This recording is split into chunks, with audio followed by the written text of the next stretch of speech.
Assalamualaikum warahmatullahi wabarakatuh. Saya Eka Puspita dari BK Palembang akan menjelaskan tentang konsep dasar gaya belajar. Menurut Fleming dan Mills 1992, gaya belajar merupakan kecenderungan siswa untuk mengadaptasi strategi tertentu dalam belajarnya, sehingga bentuk tanggung jawabnya untuk mendapatkan satu pendekatan belajar yang sesuai dengan tuntunan belajar di kelas atau di sekolah maupun tuntunan dari mata pelajaran. Drummond 1998 mendefinisikan gaya belajar dianggap sebagai cara belajar atau kondisi belajar yang disukai pembelajar.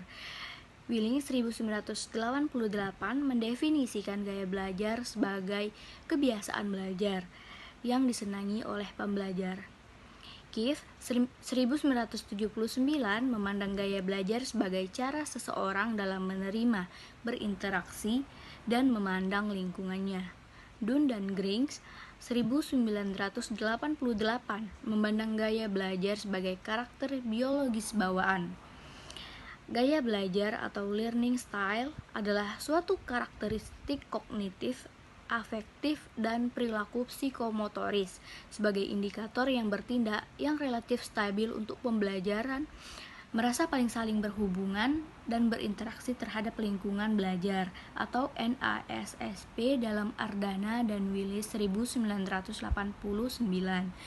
Definisi yang lebih menjurus pada gaya belajar bahasa dan yang dijadikan panduan pada penelitian ini dikemukakan oleh Oxford 2001, di mana gaya belajar didefinisikan sebagai pendekatan yang digunakan peserta didik dalam belajar bahasa baru atau mempelajari berbagai mata pelajaran.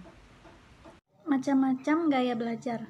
Yang pertama, gaya visual. Lirikan ke atas bila saat berbicara dengan cepat. Bagi siswa yang bergaya belajar visual, yang memegang peranan penting adalah mata atau penglihatan. Dalam hal ini, metode pembelajaran yang digunakan guru sebaiknya lebih banyak atau dititik beratkan pada keberagaman media, ajak ke objek-objek yang berkaitan dengan pembelajaran tersebut, atau dengan cara menunjukkan alat peraganya langsung pada siswa atau dengan cara menggambarkannya di papan tulis. Anak yang mempunyai gaya belajar dan ekspresi visual harus melihat bahasa tubuh dan ekspresi dari muka gurunya untuk mengerti materi dari pembelajaran tersebut. Mereka akan cenderung lebih untuk duduk di depan agar dapat melihat dengan jelas. Yang kedua, gaya auditori, belajar dengan cara mendengar. Lirikan ke kiri atau ke kanan mendatar bila berbicara dengan cara yang sedang. Siswa yang bertipe auditorio mengandalkan kesuksesan belajarnya sesuai dengan melalui telinga atau alat pendengarannya. Untuk itu, maka guru sebaiknya harus memperhatikan siswanya hingga ke alat pendengarannya. Anak yang memiliki gaya belajar ini dapat lebih cepat dalam belajar dan mencerna makna yang disampaikan melalui ton atau media suara, kecepatan berbicara, dan hal-hal auditori lainnya.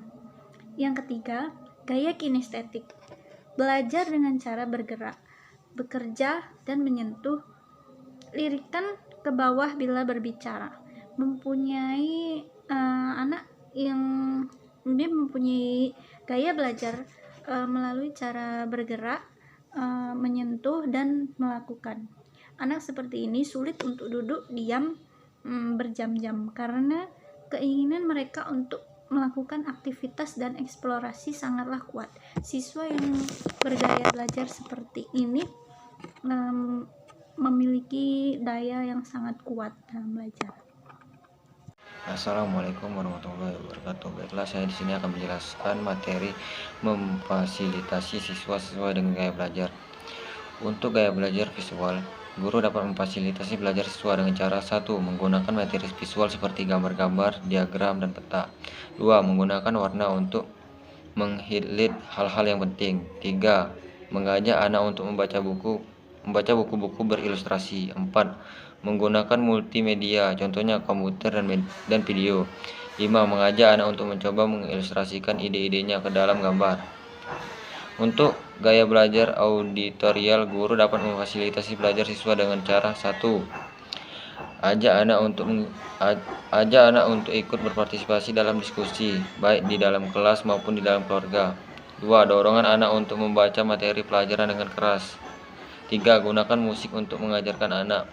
4. Diskusikan ide dengan anak secara verbal. 5. Biarkan anak merekam materi pelajarannya ke dalam kaset dan dorong dia untuk mendengarkan sebelum tidur. Untuk gaya belajar kinestetik, guru dapat memfasilitasi belajar siswa dengan cara 1. Jangan paksakan anak untuk belajar sampai berjam-jam. 2. Ajak anak untuk belajar sambil mengeksplorasi lingkungannya. Contohnya, ajak dia baca sambil menggunakan objek sesungguhnya untuk belajar konsep baru. 3. Izinkan anak untuk mengunyah permen karet pada saat belajar. 4. Gunakan warna terang untuk menghighlight hal-hal yang penting dalam bacaan. 5. Izinkan anak untuk belajar sambil mendengarkan musik.